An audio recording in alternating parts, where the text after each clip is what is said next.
Tem que virar assim. Não, melhor assim. Vem aqui. Olá, ok. Pessoal.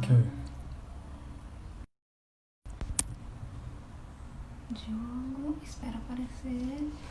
Uma boa tarde para todo mundo que for aparecendo aí. Ok, tá.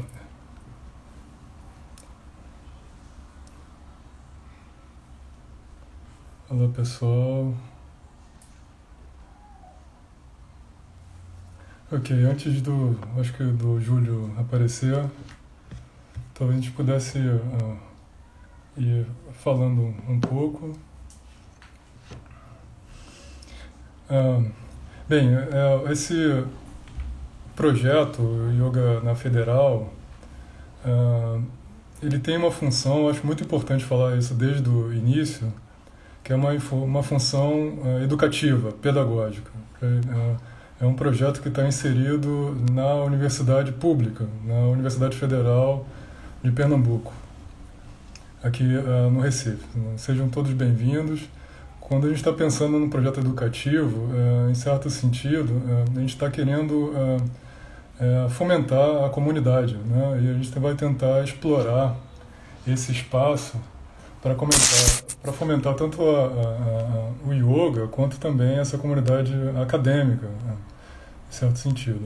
O que a gente está querendo fazer é ter esse espaço para a gente conversar sobre temas que são relevantes e que movem a gente, que movem a massa crítica, que podem formar. Então, eu estou colocando aqui o professor Júlio, né? O Júlio está aí. E aí, Júlio, tudo bom, cara? E aí, amigo, cheguei. Legal. Chegamos, cara. A gente começou Chegamos. a Tá me ouvindo bem aí, 4. Marcos? Estou ouvindo bem.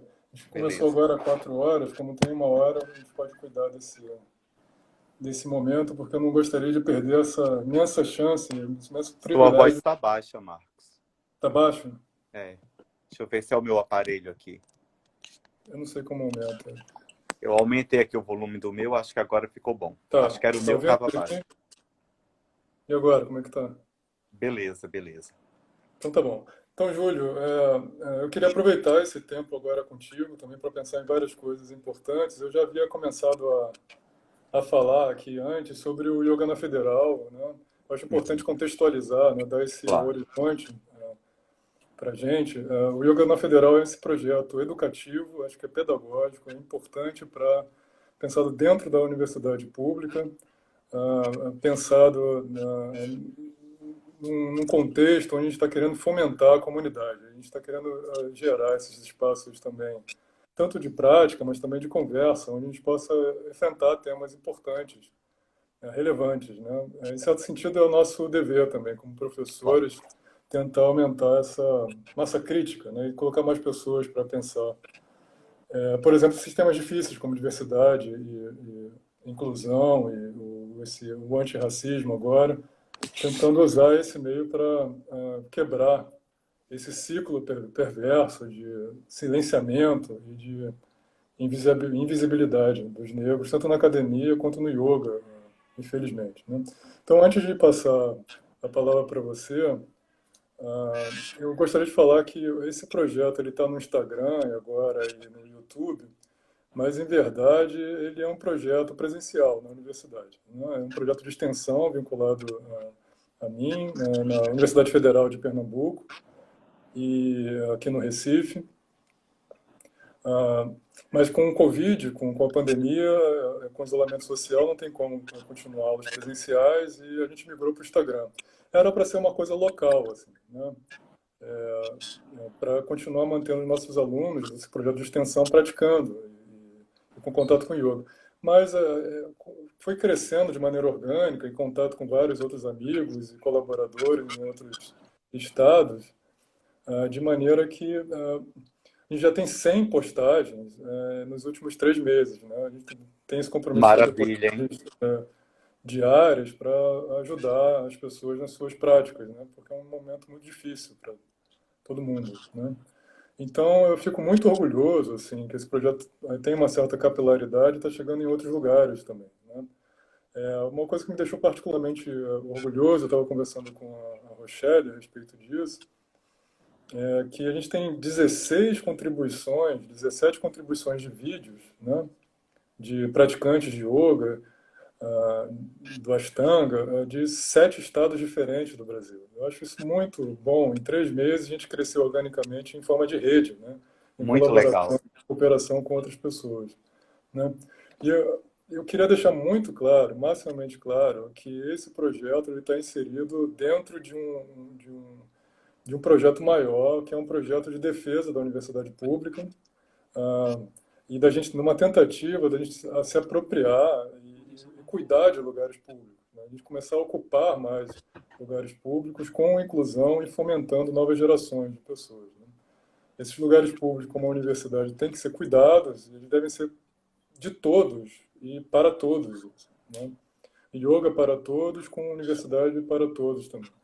E o professor Júlio também é um professor da Universidade Federal do Ceará. A gente está sofrendo desde 2014, isso tem que ser dito, né? Restrições orçamentárias muito severas, né, para a universidade, para as ciências, para todas as áreas. Mas só que há 2 anos, essa restrição orçamentária, que essa tentativa de asfixiação da universidade, ela se transformou em um ataque direto, um ataque explícito, na luz do dia, contra as universidades e contra a ciência e contra os professores também. Isso é algo escandaloso e eu acho que o projeto, a gente tem que estar muito atento a esse tipo de ataque sistemático à universidade. Não é um lugar que pode gerar autonomia e é insubmisso a autoridades, que gera ciência, cultura, reflexão. De fato, não é um lugar que vai ser prioridade num governo do tipo que a gente tem agora. Então, essas coisas estão todas articuladas. Não pensem que não estão, né? A gente está pensando tudo isso juntos. Que a universidade possa alcançar a população e que o yoga também possa alcançar a população também. Então, isso está no nosso coração aqui no Yoga na Federal. E nesse horizonte, é um prazer muito grande receber o professor Júlio Araújo, que é um professor da Universidade Federal do Ceará, assim como um intelectual, um pesquisador do Departamento de Letras, Linguística, da pós-graduação aí da UFC. E assim como uma figura, eu acho que intelectual, a gente tem obrigações adicionais. Eu acho que a obrigação adicional é de tentar ajudar coisas, né? E sair desse mito da neutralidade e tentar, acho que a nossa omissão, ela ainda é mais escandalosa. Nosso silêncio, ele é muito pior, em certo sentido, né? A gente deveria estar falando sobre isso. Então, esse tema de hoje, trazer o Júlio é muito importante aqui, né? Eu acho que o Júlio poderia, eu vou passar a palavra para o Júlio agora. O Júlio gravou um vídeo para a gente no nosso projeto aqui do Yoga na Federal. Assistam, quem ainda não assistiu. Aliás, é um momento legal, porque o vídeo foi legendado em inglês, ele está no YouTube. Então, ajudem, usem a sua rede, né, de contatos para que esse vídeo, essa voz chegue a outras pessoas, né? Várias coisas chamaram muita atenção, né? O Júlio também, além de professor, é praticante de Ashtanga, de Yoga, há alguns anos, aí da Sangha de Fortaleza, né, do Ceará. Ele é aluno do professor Lucas Carvalho, na Sangha, na comunidade praticante de Ashtanga. Tá, antes de passar a palavra, a gente tem muito amor por Ceará, ok? A gente gosta muito de Fortaleza, dos cearenses, e eu sempre sou muito bem recebido no Ceará, tanto na universidade, na UFC, que eu me considero em casa também aí, quanto também na Sangha, né, na comunidade dos praticantes de yoga de Fortaleza. Então, muito carinho que a gente tem por vocês. Talvez o Júlio pudesse começar se apresentando também e falar do vídeo, né, que você fez pra gente. Como é que foi fazer esse vídeo pra gente? Né? Um vídeo curto, mas muito, digamos, denso emocionalmente, né? Especialmente uma coisa que me chamou muita atenção e que eu aprendi também vendo no teu vídeo é como que a nossa história pregressa, ela influencia também não só a nossa mente, mas o nosso corpo, né? É. Como o corpo pode ficar duro e tenso em Nossa. função Uhum. das coisas que a gente já passou, né? A gente não percebe isso, né? Eu acho que É o yoga é verdade. uma chamada para que a gente tenha mais clareza sobre isso. E o Júlio pode falar um pouco também sobre o vídeo dele, sobre o desenvolvimento acadêmico dele. Muito obrigado, viu, Júlio, pela gentileza de ter aceitado esse convite. Estamos juntos, cara. Fortaleza e Recife, né? Imagina, Marcos, olha, a você, Rochelle, e todos os amigos que estão aqui nos acompanhando, um boa tarde super especial e um agradecimento enorme, porque se nós não criarmos esses espaços para a gente sair do silenciamento que nos foi imposto e dessa invisibilização imposta, né, cruelmente imposta, ninguém vai fazer. Né? Então, assim, isso tem que partir de nós mesmos, né? De intelectuais pretos, de praticantes de yoga pretos, que faça esse espaço acontecer. Só para você ter uma ideia, eu tenho um pouquinho mais de 2.700 seguidores aqui no meu Instagram, e nas visualizações dos meus stories, geralmente passa assim, de 1.000 visualizadores. Mas talvez apenas 10 pessoas, eu não contei, mas talvez não passe de 10 amigos que compartilharam, por exemplo, a arte do yoga na Federal, convidando as pessoas para a live. E é interessante, porque as pessoas elas se mantêm mesmo neutras. Tipo, não é comigo, eu não sou racista. Mas o que a gente quer dizer aqui é que não basta não ser racista, né? Como diz o livro da Robin DiAngelo, é necessário ser antirracista. E ser antirracista é, por exemplo, compartilhar a arte do yoga na Federal até ela viralizar no Instagram, porque nós temos muitos amigos que nos conhecem e eles ficam calados. Eu coloquei a arte em alguns grupos do WhatsApp, 2 ou 3 pessoas comentaram qualquer coisa.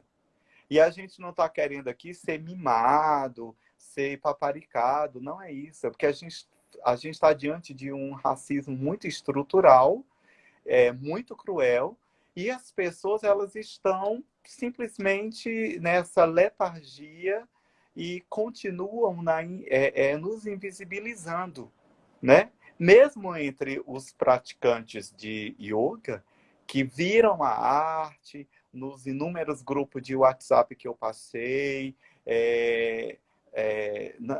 no Instagram, no Facebook, mesmo eles praticando yoga, e alguns, bem pouquinhos deles sendo negros, não há nenhuma coisa de, nossa, que interessante esse tema, nossa, vamos lá, vamos convidar pessoas, vamos ficar juntos discutindo sobre isso, né? Porque a universidade pública brasileira é extremamente atacada todos os dias, né? E nós estamos aqui querendo também falar disso, de como a universidade brasileira, ela é a universidade pública, a ciência de um modo geral, ela é atacada. E quando pessoas negras se dispõem com muito custo a serem pesquisadoras, a entrarem nesse mundo da ciência e ser um cientista também, né? A gente é, do mesmo modo, atacado 2 vezes, atacado por ser cientista e atacado por ser cientista preto. Tipo, como ousa você ser um pesquisador? Né? Como ousa você estar aqui entre nós? Que a universidade é branca, a ciência tem cor, que é branca, a ciência tem gênero, que é toda heteronormativa, né? E isso é uma coisa que a gente precisa discutir mesmo, né? Segundo os dados do Atlas de Violência de 2019, olha que esse número ele é muito assustador. Por dia, acontecem no Brasil 180 homicídios. E desse universo de 180, 75% são de negros. Só isso era para gerar um levante enorme, coletivo, de todos nós para questionar números como esse, né? E ainda, segundo o IBGE, nós, as pessoas pretas, nós temos 2,7 mais chance de sermos assassinados ao sairmos na rua do que as pessoas brancas. Só por causa da cor da nossa pele. Se isso não é o suficiente de viralizar um cartaz do Yoga na Federal para vir discutir essa questão aqui, eu não sei o que é mais.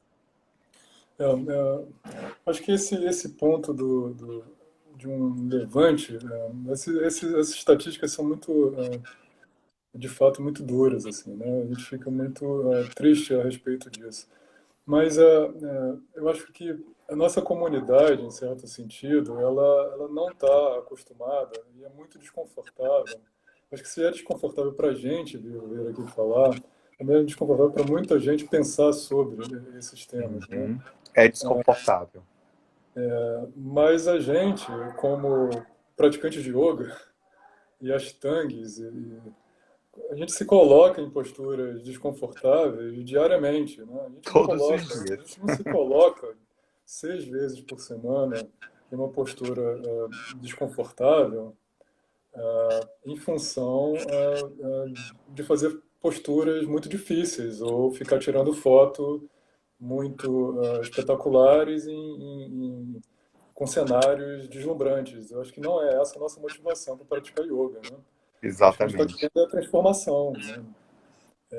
Assim, quando a gente se coloca em posturas muito difíceis procurando transformação, eu acho que a gente vai ter que sair um pouco da nossa zona de conforto também para tratar temas, né? Eu acho que o yoga é um bom meio para gerar coragem na gente, né? Isso. E abertura para lucidez. Lucidez não é uma coisa fácil. Você falou agora há pouco que eu comentasse sobre o vídeo, né? É exatamente isso que você falou, essas últimas palavras aí. O yoga me desafiou e me desafia todos os dias a buscar dentro de mim coragem para assumir o desconforto de me perceber esse corpo negro, LGBT, tenso, duro, silenciado pela sociedade, renegado por todo mundo por ter a cor de pele que tem e por ter a orientação sexual que tem. E aí eu atravessei, né, as 4 décadas da minha vida, vou fazer 46 agora, assim, amarrado, impedido de me expressar dentro da espontaneidade. Né? Então, eu tive que abrir mão da minha espontaneidade e criar uma personagem que mais ou menos pudesse ser aceita, que mais ou menos encontrasse nuances de branquitude para que fosse aceita. E aí eu virei um robô, né? Entrando dentro de um ethos corporal que pudesse amenizar para as pessoas o desconforto delas. Olha só que ponto que a gente chega. O meu desconforto não contava. Eu preferia me punir, me violentar, me amarrar em laços invisíveis para que o meu corpo amenizasse o desconforto do outro. E eu só vim sentir isso, Marcos, quando eu passei a ser praticante de yoga. Porque quando eu tinha que botar o pé lá no chão, quando eu tinha que abrir o peito, aí vinha aquele choro, meu Deus, esse choro vem da onde? O que é isso? Eu estou bem, não aconteceu nada. Esse choro está vindo por quê? Né?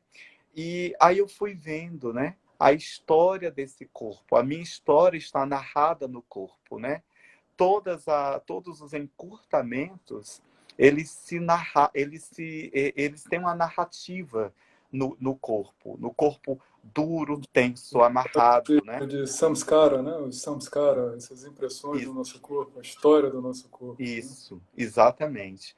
Então, veja, isso eu estou falando de uma questão assim muito minha, mas a gente pode pensar isso de um modo muito geral, porque do mesmo jeito que me calaram, conseguiram me calar, conseguiram tirar a minha espontaneidade, e com o yoga, porque é impossível você ser um praticante de yoga com devoção, como é o meu caso, né? Eu pratico com devoção, com muito empenho, atento a todo aquele tempo que eu estou no tapete, E aí o clarão vem, você percebe, caraca, olha isso. Então você vai vendo as coisas.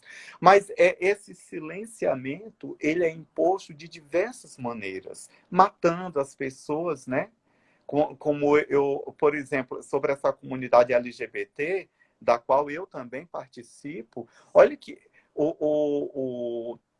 a vinha, no intervalo de menos de um dia, né, por 23 horas, a cada 23 horas, uma pessoa LGBT é morta, gente. Só porque ela é LGBT. Né? Quer dizer, isso é muito forte.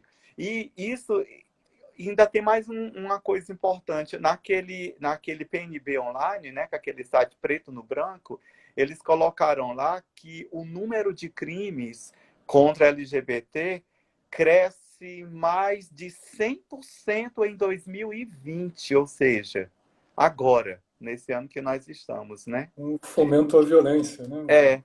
Então, e eu vi por estados, né, que aqui no Nordeste, infelizmente, Ceará e Pernambuco lideram o ranking, né? Então, isso é uma coisa assim bem, Tem bem muito que trabalhar, preocupante. né? A gente tem muito que trabalhar, professor, É. em nossos estados, para que esse cenário seja contido e, eventualmente, Uhum. que a gente possa beneficiar e melhorar essas estatísticas, né? Beneficiar a comunidade. Eu acho que eu acho importante destacar que esse tema é desconfortável. Eu acho que quando a gente não enfrenta isso, a palavra que o Júlio usou, silenciamento e invisibilidade, elas são muito importantes nesse horizonte. Eu sou professor da UFPE, eu acho que sou professor de universidades públicas já tem há 5 anos, né, como efetivo.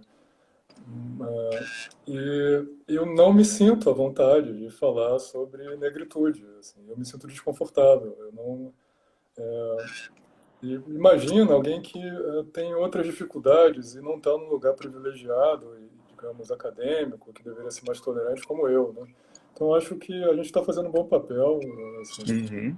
como se colocando a referência, abrindo. Eu acho que a gente tem que ter mais fóruns como esse, mais abertura para o desconforto, né? Acho que não deixar, não enfrentar o desconforto, assim como no yoga, é não crescer, é perder a chance de desenvolvimento, é perder a chance de evolução, dessa tentativa de sair um pouco do lugar e beneficiar mais pessoas a partir disso, né?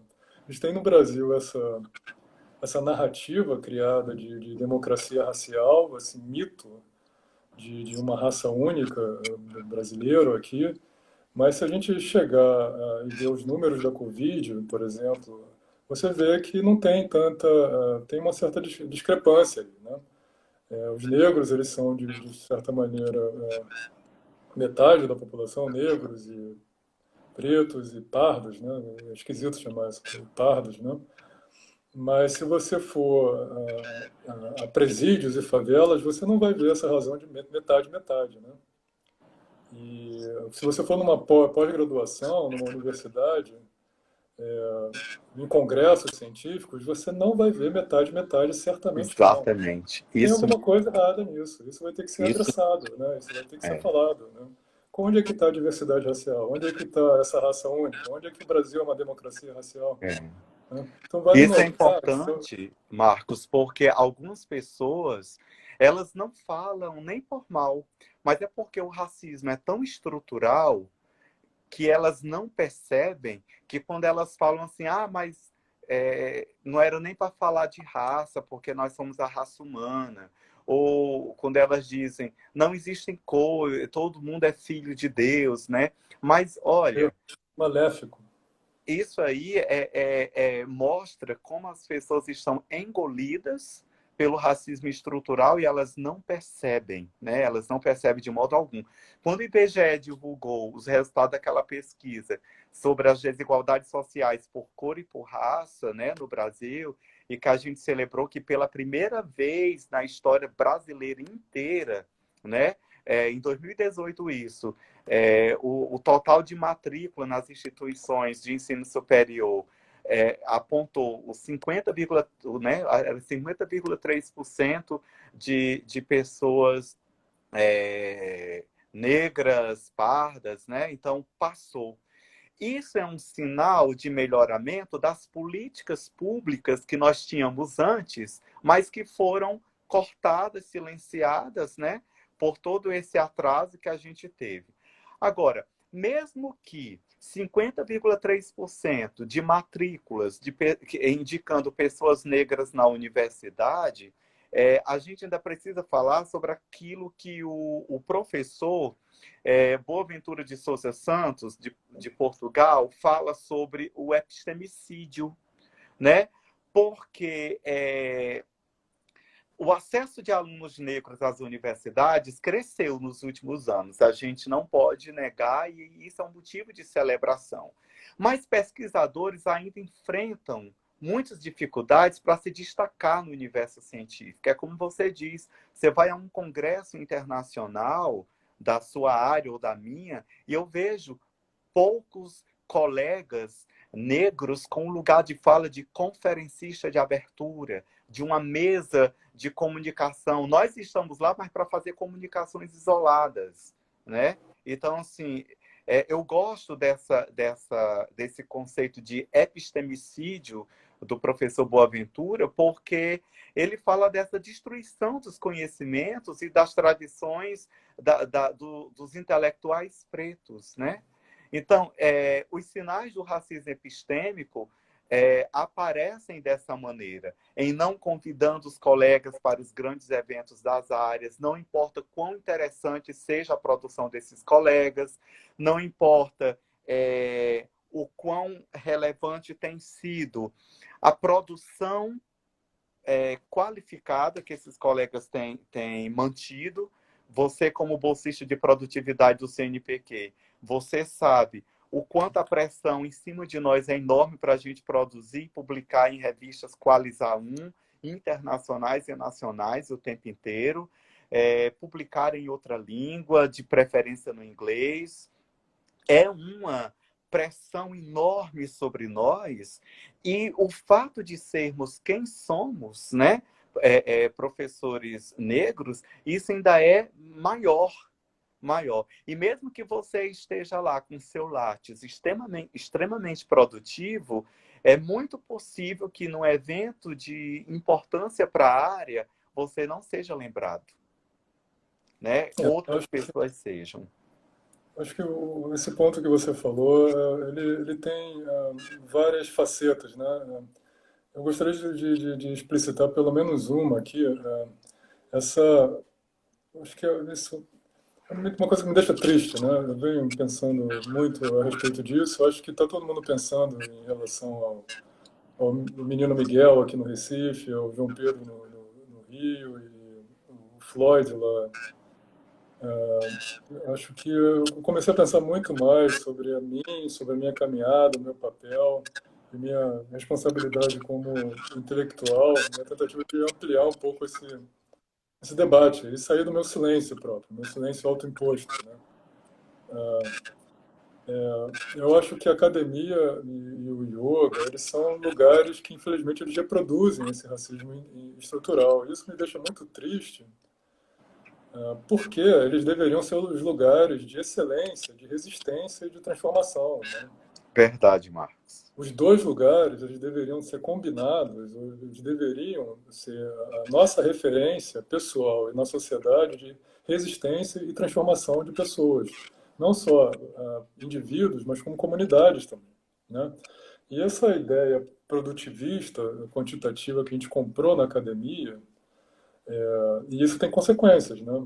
Especialmente, assim, eu não consigo ter tempo, por exemplo, para fazer um projeto de extensão. Aliás, fazer um projeto de extensão, que são, assim, a gente pensa a academia como pesquisa, ensino e extensão, esse projeto de extensão para a comunidade, ele não é valorizado. Não é. Fomento. Extensão é o primo pobre do tripé. Colegas, pesquisadores. É como se fosse algo menor que você está fazendo, de fato, né? E isso não vai para o seu currículo, isso não vai ser contado para bancas e tal. Então, é um sistema que asfixia a própria universidade tentando conversar com a população, né? Verdade. E a população não sabe o que a gente faz, porque a gente está muito ligado a essa pesquisa de ponta, né? A falar com os internacionais e a desenvolver coisas muito específicas que basicamente quase talvez uma dúzia de pessoas conseguem entender, e a gente perde esse contato com a diversidade e a divulgação popular, né? O contato com o povo. E a gente fica extremamente vulnerável a esse tipo de discurso desse governo, por exemplo, que fala que a ciência não serve para nada, ou que a gente está numa balbúrdia, ou que a gente não faz nada, porque a população, de fato, ela compra fácil isso, porque a gente não fez esse trabalho de casa, que é desenvolver maneiras de conversar com a população. Acho que muito também para a gente ter comprado muito barato esse discurso quantificado, né, de maior quantidade de artigos, e a gente se perde nisso, na produtividade, na quantidade de artigos que a gente publica, e não consegue pensar em maneiras de fazer esse conhecimento penetrar na sociedade, né? E eu acho que isso, de certa maneira, pode ser revelado também, assim, tem uma espécie de correlato análogo a esse problema na academia, eu acho que com o yoga também. Eu acho que, em certo sentido, o yoga poderia ser uma tremenda, assim, eu tenho máxima confiança no yoga como uma ferramenta de transformação de indivíduos, e de transformação, deveria ser uma transformação social também, né? Só que a gente se perde, às vezes. A gente se perde no yoga em função dessa coisa de ficar avançando muito em posturas, ou fica muito viciado em si mesmo e não consegue usar isso para ser um instrumento de modificação do outro, né? De outras pessoas e do meio onde a gente está vivendo para modificar coisas, né? Então, esse discurso é como se eu tivesse caído, em certo sentido, em duas elites, né? Assim, a elite intelectual na acadêmica, né? Eu sou minoria nela, somos minoria nela, e essa é uma espécie de elite do corpo, né? Nesse yoga que é muito vinculado só à asana, né?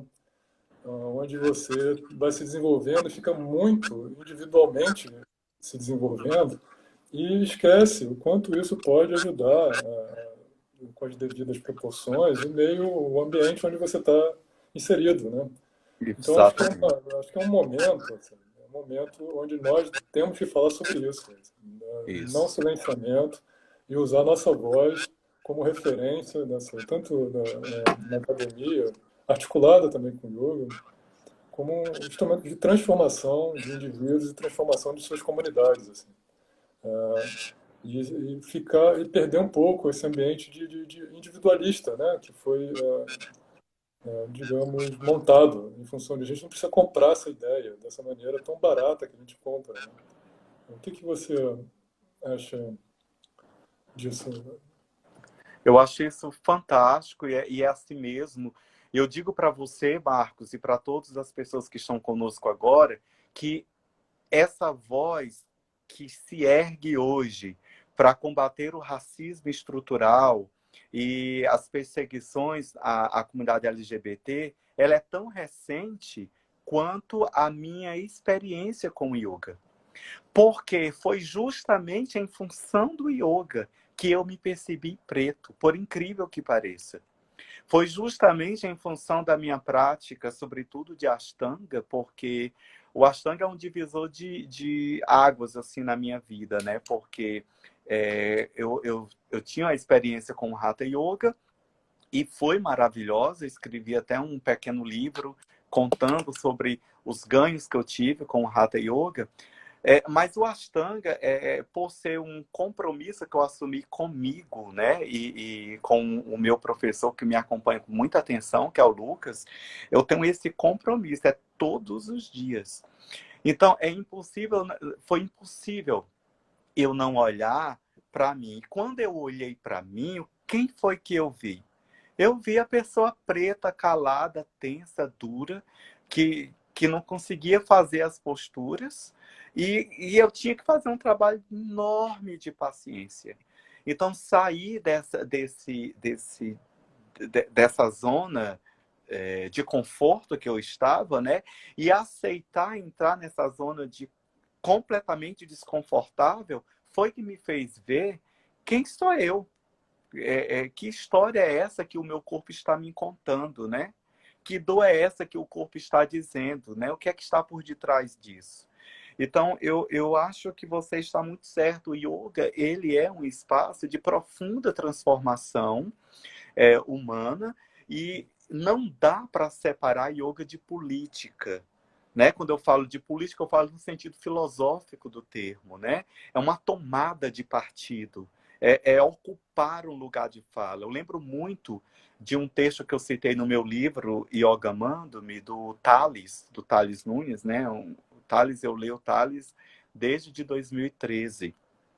Aquela coleção lá, Cadernos de Yoga, eu tenho uma coleção inteira e eu li muitas coisas dele lá. E ele tem um texto que eu gosto muito chamado Yoga e Ativismo Social. E ele faz uma reflexão bem parecida com essa que você fez agora há pouco, no sentido de mostrar o yoga como um espaço de transformação social, como um despertar da pessoa humana, né? Quer dizer, eu me lembro que assim quando aquela frase, né, do Floyd, eu não consigo respirar, ela me fez chorar. Eu fiquei muito mal com aquela frase, sabe? Porque aqueles joelhos estavam no meu pescoço, no seu, e de qualquer pessoa preta desse mundo e de qualquer pessoa branca que entenda o que é empatia, né? Então eu não quero mais que a minha criança seja jogada dos nonos andares da vida. Eu não vou deixar que o meu pescoço seja pisoteado por joelho nenhum. E eu agradeço ao yoga porque ele me despertou para isso.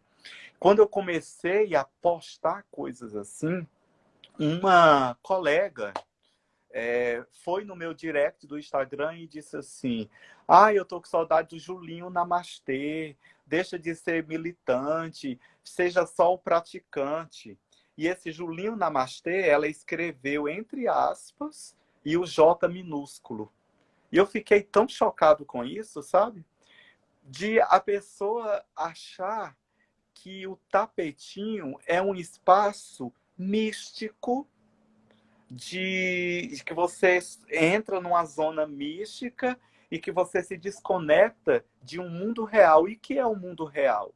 O mundo real é onde crianças de 9 anos de idade, de 5 anos de idade, são abandonadas em elevadores porque são negras e caem do nono andar. Onde pessoas pretas sofrem truculência da polícia, onde intelectuais pretos não têm o espaço adequado para desenvolver o seu capital intelectual como cientista. E esse é o mundo real. Se eu não entender que o tapete me conecta com esse mundo real, eu fico invernizando uma coisa namastê, completamente desconectada da vida real. Eu não sei se isso é yoga. Eu me lembro que naquele encontro que o Lucas fez com a nossa escola, lá na Vila Itacupa, até você participou uns dias conosco, né, no carnaval, ele brincava dizendo assim: eu não gosto dessas coisas de namastê, gratiluz, gratidão. E ele está completamente certo, porque ele estava falando nesse tom crítico de pessoas que ficam transformando o yoga numa coisa assim de fadas sensatas, né?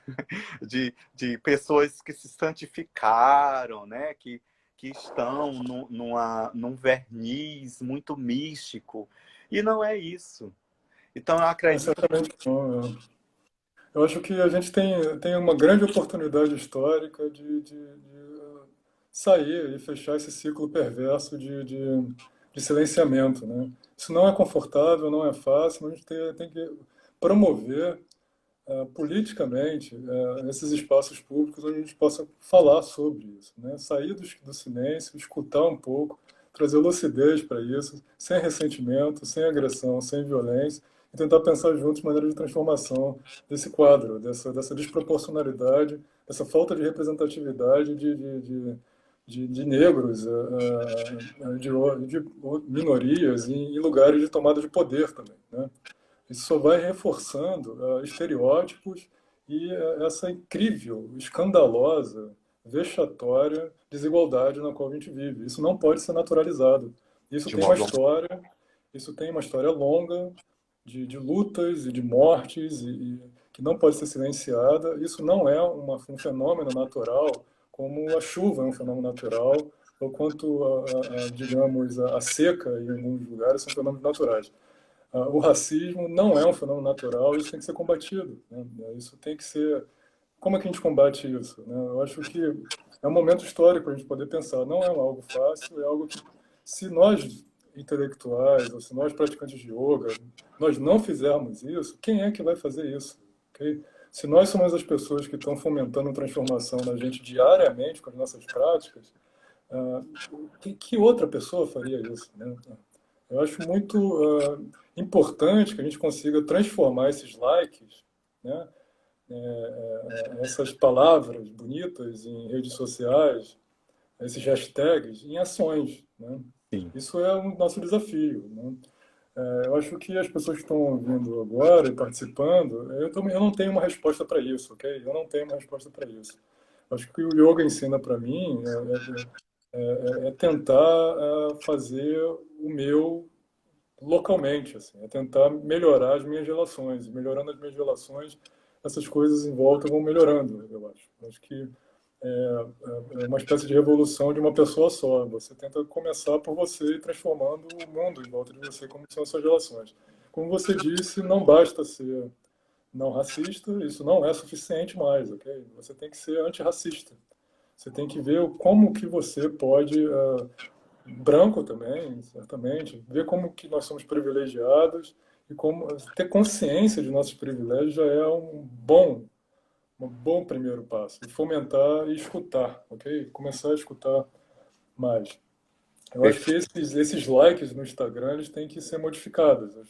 Não tem condição da gente pensar, entrar em posturas muito difíceis como Kapotasana, Marityasana D, entrar em desconforto e não pensar nessas coisas desconfortáveis da nossa vida também, como esses estereótipos perversos, né, no qual a gente está lidando. Eu só queria pensar um pouco com você, Júlio, como é que o yoga pode ajudar, especialmente o Ashtanga, né, que são coisas que a gente pratica aqui, né? Então, eu estava pensando, poxa, esse projeto do Yoga na Federal foi algo também, assim, ele não é algo muito amador, né?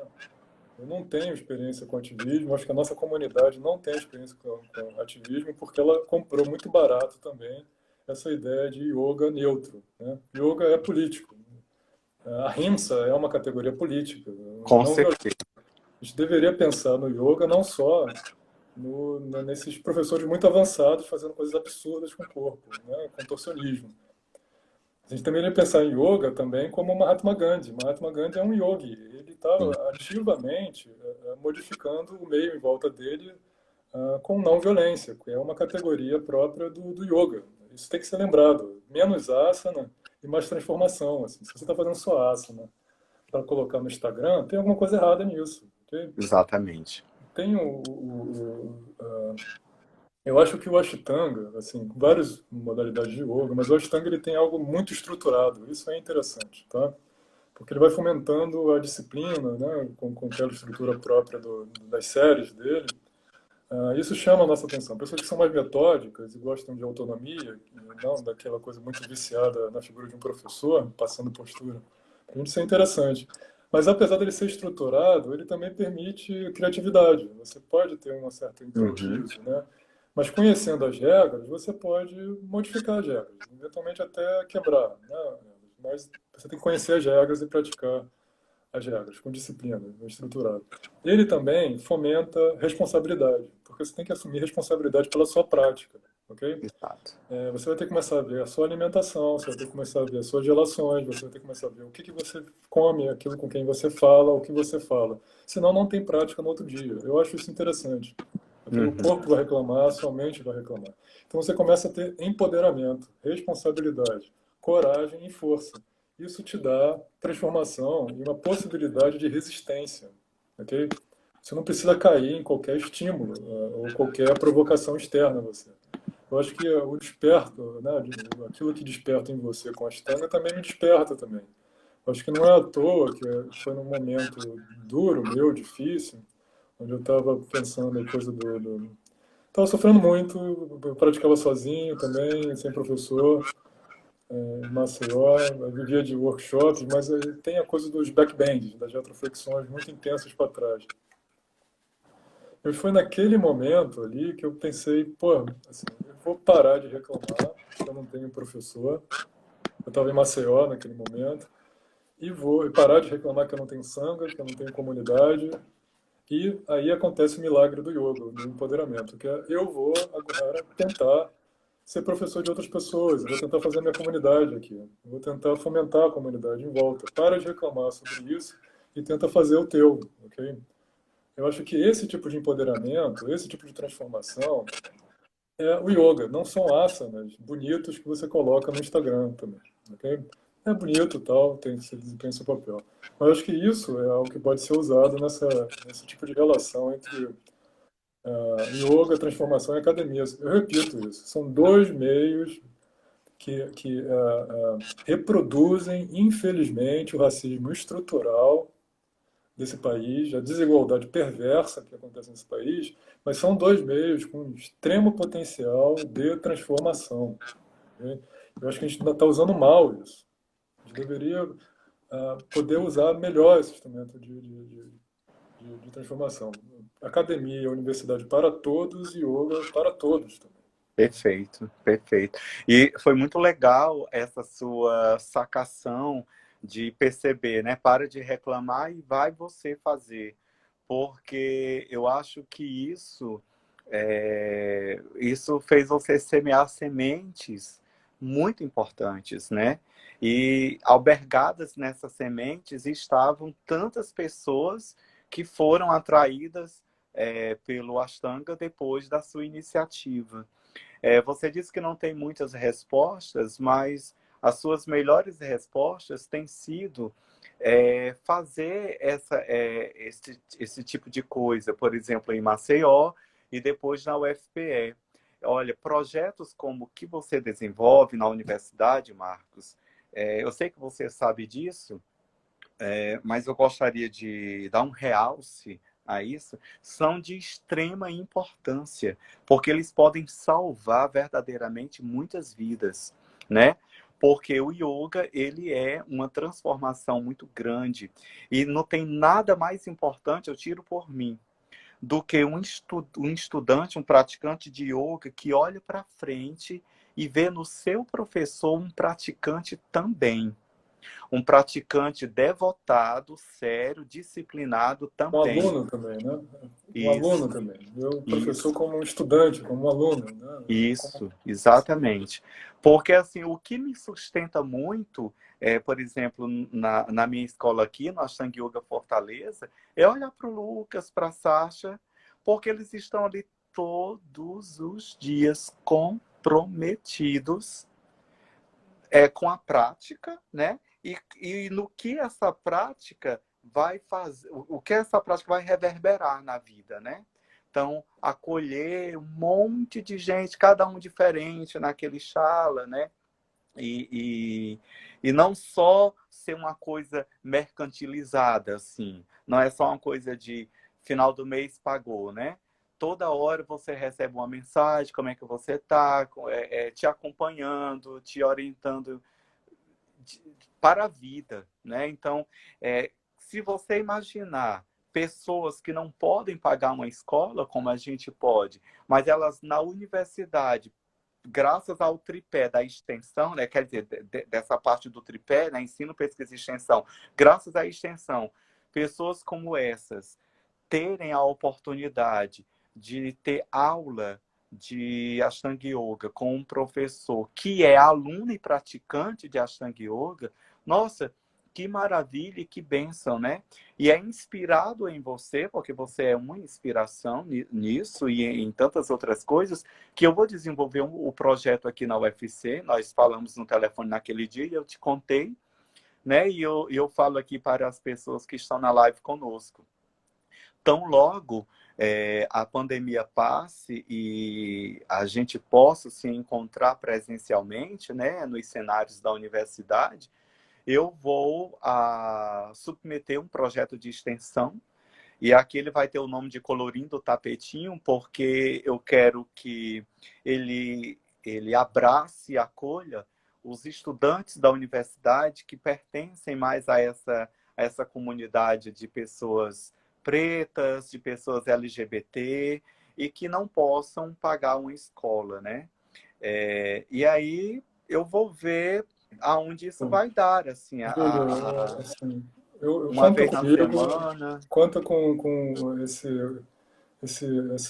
pouco conhecimento, digamos, esse pouco tempo que eu tenho com esse projeto de extensão. Infelizmente, eu queria deixar muito claro isso, que como pesquisador na universidade, nós não somos incentivados, inclusive é desvalorizado a ideia de ter extensão. Assim, né? Porque o máximo é você ser pesquisador, mas para reverter isso para a comunidade que fomenta a universidade, isso infelizmente não é desvalorizado, isso não é valorizado devidamente. Sim. Então conta comigo, nós somos parceiros e o que eu aprendi no Recife, Maceió, para ser usado aí em Fortaleza. E outras pessoas que estão ouvindo, que achem que possam ter esse tipo de projeto em outros lugares, assim, não é caro. Assim, né?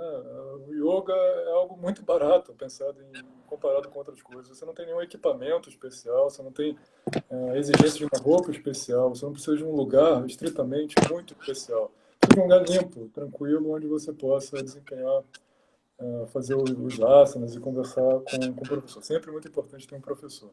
Então, não tem porquê isso não poder ser usado como um instrumento de transformação de outras pessoas e do meio onde nós estamos inseridos, né? Voltando para benefícios para a nossa comunidade. Pode contar, comigo nesse. Acho que outras pessoas que estão pensando nisso podem entrar em contato com a gente. Né? A gente pode tentar ajudar e criar uma rede de pessoas. Verdade. A universidade é um ótimo lugar para fazer isso. É um ótimo É. lugar. Só que a universidade, às vezes, ela se perde também nesse Eagle Trip, né? Dos pesquisadores fazendo coisas de ponta e tal.